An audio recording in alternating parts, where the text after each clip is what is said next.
Alam nyo, sa likod ng mga ingay dito sa flood control, corruption, galit na yung mga tao, DPWH, local government unit, mga congressman, galit yung mga tao sa magarbong pamumuhay ng mga nepo babies, mga ganon. At itong mga contractors, ano, parang araw-araw nasa casino, ang sarap ng buhay nila, no. Galit yung mga tao. And ongoing yung Senate hearing. And today, September 1, I believe merong hearing naman sa counterpart hearing sa House of Congress. So, kung titingnan natin, medyo halatado na kung saan ang patutunguhan ng flood control issue na ito. Ako nakikita ko dito, walang ibang patutunguhan ito kung hindi ang mga Duterte or ang Duterte administration. Babalikan natin for example yung sinabi ni Marcos Jr., all pogos are banned. So, mga natuwa yung mga iba dahil matatanggal na raw yung pogo, nagkaroon sila ng Senate hearing, House hearing, investigations, and then sa hulit-huli, ikino-connect nila ito at ikinakabit kay former President Duterte. And even the previous, halos lahat yung nangyaring pagguho nung Santa Maria Cabagan Bridge, ikino-connect na naman nila kay PRRD.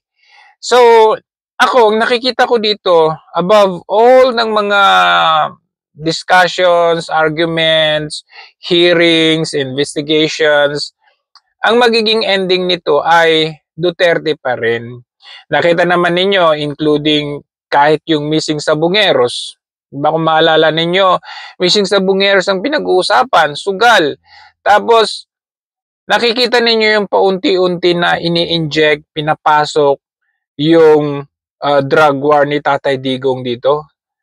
So, anything under the sun sa Pilipinas ngayon is all about the Duterte. Ito po ay para pagtakpan yung mga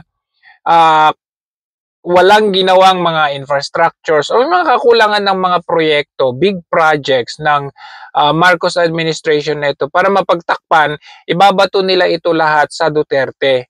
Yung kanilang pagiging weak ng administration nito, lagi nilang sasabihin na, oy, corruption, oy, killings in the past Duterte administration. So everything is about all the Duterte. So hindi na ako magtataka na one of these days, ang magiging tumbok ng flood control corruption nito ay past administrations.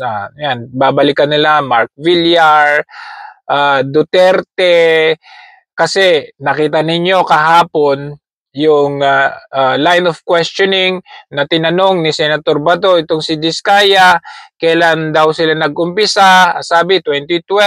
Kailan nag-umpisa yung flood control projects? Ang sabi 2016 onwards.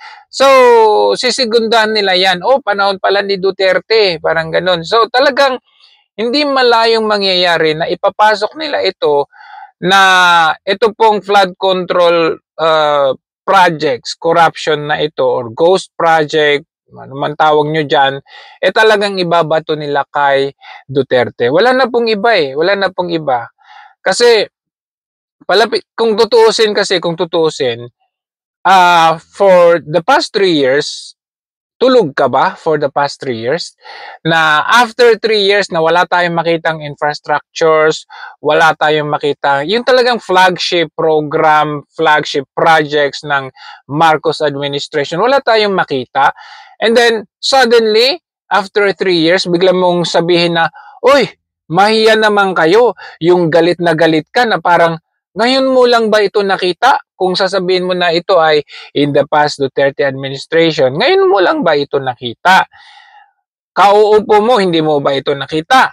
2023, hindi mo ba ito nakita?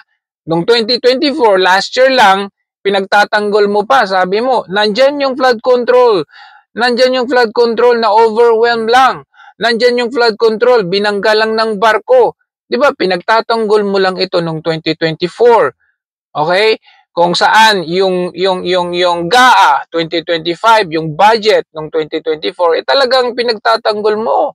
Na hindi mo ba nakita itong mga flood control projects na ito, inserted na budget ito, budget, okay, from the GAA to the local governments para ma-implement yung flood control projects na yan. So, kung last year pinagtatanggol mo, sabi mo nandyan lang yung flood control, sabi mo 5,500 flood control, nandyan sila na overwhelm lang at sinisi mo pa yung climate change. Tapos ngayon, bigla-bigla mong sasabihin, mahiya naman kayo.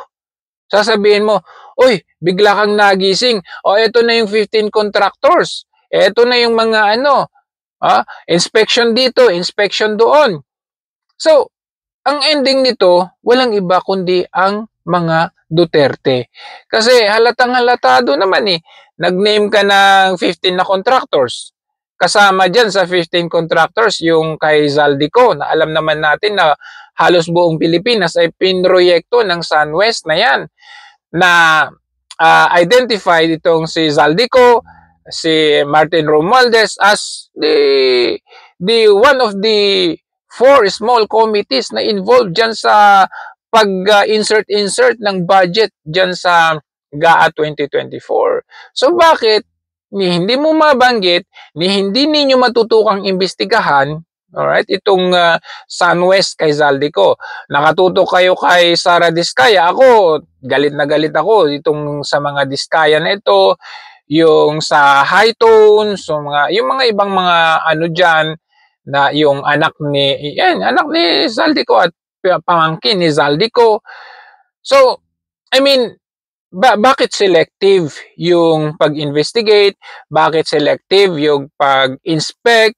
Selective yung mga nababanggit na mga and then here comes Sara Diskaya na parang ang dating Alice Guo, para pangalanan na Alice Guo, nasasabihin, hindi, si Duterte ito, para maimbestigahan o itong Diskaya, lalagay nila sa forefront itong si Sara Diskaya para ma-identify na Duterte na naman ito.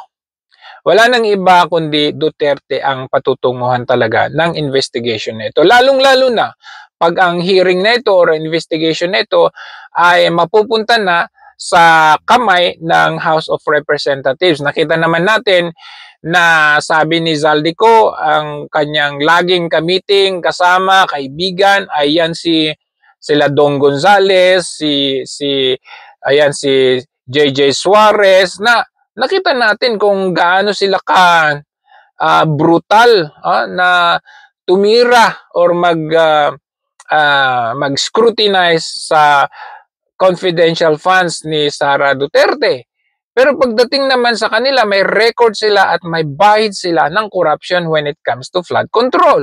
Bakit sila ang nag-iimbestiga samantalang may bahid yung kanilang kamay? So, ako hindi na ako magtataka, hindi na ako magugulat na ang magiging ending ng flood control na ito ay wala nang iba kundi ang mga Duterte. And nakita naman natin kung gaano nila binabato si Kong Pulong, no? Sinasabi nila 51 billion na flood control projects sa Davao. Pero kung titignan natin, flood proof ang Davao, hindi naman binabahan ng ganun. Sinasabi nila 2016 pa daw nag-umpisa yung flood control projects, pero kung titignan natin at pagko-compare natin, yung umulan lang ng konti sa administrasyong ito, talagang lampas tao na. Samantalang dati, nung panahon ni Tatay Digong, kailangan ng katakot-takot na malakas na bagyo bago natin makita yung ganyang baha. And in fact, hindi naman lampas tao nung panahon ni PRRD yung baha. Ibig sabihin, kahit nasabihin natin na may mga flood control projects nung panahon ni PRRD, kasi hindi naman talaga natin maiiwasan or matatanggal ang flood control projects kasi kailangan natin yan flood prone po ang Pilipinas. So merong flood control projects talaga nung panahon ni PRRD. But to compare the magnitude of the flood, no, yung rainfall pa lang na yung taas ng baha, malayo talaga na hindi naranasan yung ganyang kataas ng tubig nung panahon ni PRRD. Ibig sabihin, yung mga ano nila niyan, talagang pangmatagalan, kumbaga. Kung hindi man, talagang na-scrutinize yan at na-check. Kasi sabi ko nga, kung talagang nakita mo at gusto mong isisi sa previous administration, bakit pagkatapos pa ng 3 taon? So dyan pa lang, very questionable na bakit bigla kang parang nauntog at nagising ngayon at sasabihin mo na, ay, grabe pala ang corruption dito sa flood control na ito. Ako nakikita ko dito, si Marcos Jr. nakakobra na, no? Nakakuha na ng maraming mga kobra, pera ng taong bayan. So, ngayon parang bumabawi na parang, oy, nagising after 3 years. Kasi syempre, malapit na. Next year, 2026 na. At next year, 2027 na. Filing of candidacy, 2028. Tapos na yung kanyang termino. So, kailangan niyang magpakitang gilas ngayon. Ano? Kasi, syempre, sinasabi nila very hands-on daw itong presidente ngayon dahil nag-inspect. Tapos nung panahon ng PRRD, wala daw. Sabi daw nung mga taga Bulacan, it was the first time daw na merong national government na bumisita daw sa kanilang lugar. Oo, may nag-inspect. O sige, sabihin na natin, okay, first time na may bumisita, na may pumunta, na presidente sa kanilang lugar. Pero kung titignan natin, yung serbisyo ba ng tao? I mean, kailangan ba na pumunta ang presidente sa lugar na ito para sabihin na, ay, nagtatrabaho yung presidente? Si Tatay Digong kasi, trusted niya at talagang may respeto, trusted niya yung mga gabinete niya, yung mga tao niya na magtrabaho. Ibig sabihin, yung mga gabinete niya, halimbawa yung DPWH, DOTR, mga ganyan, kumbaga, takot sila na mangurap. Takot sila na gumawa ng isang bagay dahil may respeto sila kay Tatay Digong. So whether or not mag-inspect si Tatay Digong sa mga lugar-lugar na yan, makikita naman talaga natin yung mga project-project nandyan, infrastructures, ganun, na hindi kailangan pumunta ka sa lugar. Unlike itong si Marcos Jr., pumupunta nga sa lugar, nagbibisita, pero lumalabas na parang pa PR stunt lang. Kasi pagkatapos niyang bumisita sa lugar, ano yung development? Ano yung progress? Merong bang follow-up na mangyayari? Wala, di ba? Pumunta nga sila nung last year sa mga, magdadala daw sila ng yero, ng mga bakal, tapos sa susunod daw yung mga hindi na nila binalikan. So, wala ding mangyayari kahit na physical ka na pumunta, wala ka din namang action. So, action is better than words. In fact, si Tatay Digong talagang bumibisita naman talaga yan eh. Hindi lang yung mga ganitong mga pichi-pichi pipitsugin na yung baha, bibisitahin mo, pupunta ka. Hindi naman trabaho ng presidente yan eh. Pero yung, like for example, nagkaroon ng Marawi siege, di ba?